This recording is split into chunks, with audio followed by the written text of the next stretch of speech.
But remember, the Heat without Jimmy Butler and Tyler Hero, and the teams play again tonight in Brooklyn. So what do you think, Vince? How much credit did the Nets get for this win if without Jimmy? I still think it's a concern, man. I mean, you don't have Jimmy Butler, you don't have Tyler Hero, two important pieces to the Miami Heat, and it's a close one. So just imagine, those 4 points, what Jimmy brings to the table, what Tyler Hero can do in spurts. It's a concern.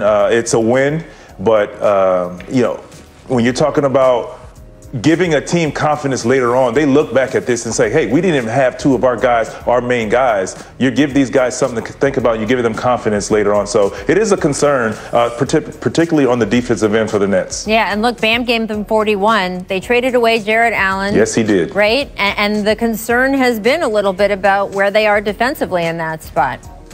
We know how good they are offensively. And I think more than anything, the one thing I think more than anything is I noticed that when you lose Jared Allen, I thought he brought a lot to the table for their team. And now that he's gone, you've seen the. Curry, way downtown. Bang!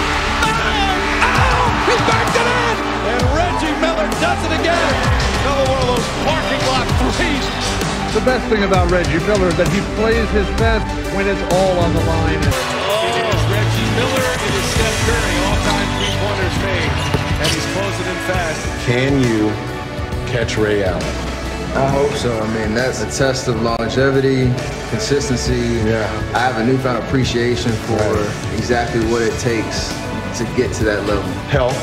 I mean, you got to be healthy. You got to have some great screen setters, and you got to be able to make shots in all sorts of moments and all sorts of ways. So hopefully I'm playing long enough to get it done. 3,000 is the benchmark, Steph. I got my eyes on it, and obviously, hopefully some championships come along the way, but that's the goal. Come a long way. And hopefully be described as the best shooter to ever play a game. That's something that I'm working for.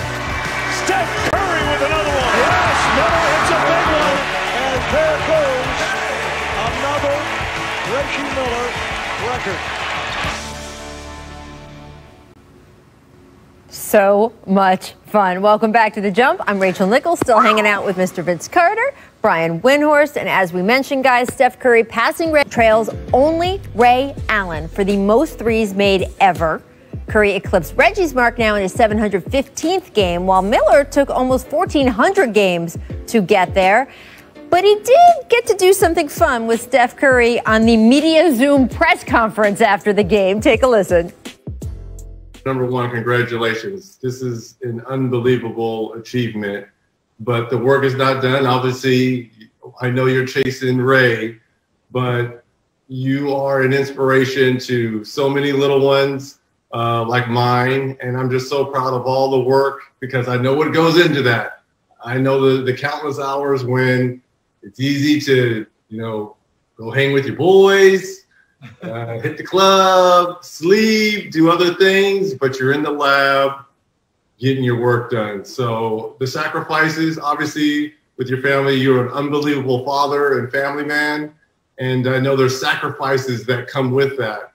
And the blend that you have with your family and basketball and Dub Nation, the Millers are very proud of you, especially this little guy. He is your number one fan. So thank you so much for what you have done, my friend. That means a lot, Reg. I appreciate it. Like you said, I have a lot more to take, but to try to live out all those,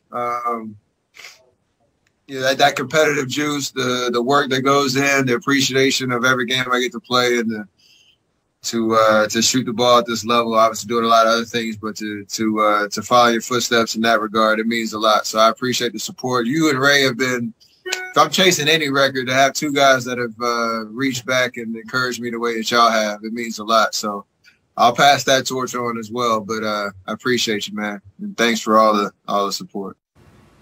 Steph is right. Very classy move from Reggie Miller there. Now look at pacing here. At Curry's current pace of just over 4 made threes per game, he could surpass Allen's record toward the end of next season if he remains healthy. Whenever Curry does get there, virtually every record relating to three-point shooting will belong to Steph. Now, Vince, we've all kind of known around the league that's going to be the direction this is going, but you're the one who has faced Steph Curry, Reggie Miller, and Ray Allen, all in their primes. The whole thing was your prime, just saying. What stands out to you about each player as you face them? Well, let's say this first of all. Steph will get there. I mean, it's when. You know, I mean, we know it's not if, and he'll get there sooner than quicker than I think we think he will, because of, you know, he's going to have to take a little more shots, a few more shots this year, maybe not next year. So I think in mid-season next year he'll get there, but. You know, they're three different guys. They're all great shooters, but you know, let's talk about. I want to talk about. Well, let's talk about Steph first. He's a guy, you know, can shoot from anywhere in the arena with unbelievable ball skills. Not the greatest athlete. He's not super. I mean, I always ask him. I said, when are you going to dunk one? Impress me with that. You know, you've wowed us with your three-point shooting. Go dunk one. And then you talk about Reggie Miller. Reggie Miller was a guy who will run you off 1,000 screens. And then catch and shoot three. And it was just, he was so tough to guard. He's so crafty, he was smart, and he just knew how to play the game and piss you off at the same time. Then there's Ray. Ray is that athletic three-point shooter. So he's an athlete, and you say close out the three-point shooters. Well, you have to be careful when you run Ray Allen off the three-point line, because he was the athlete that can and will dunk on you at the same time. So.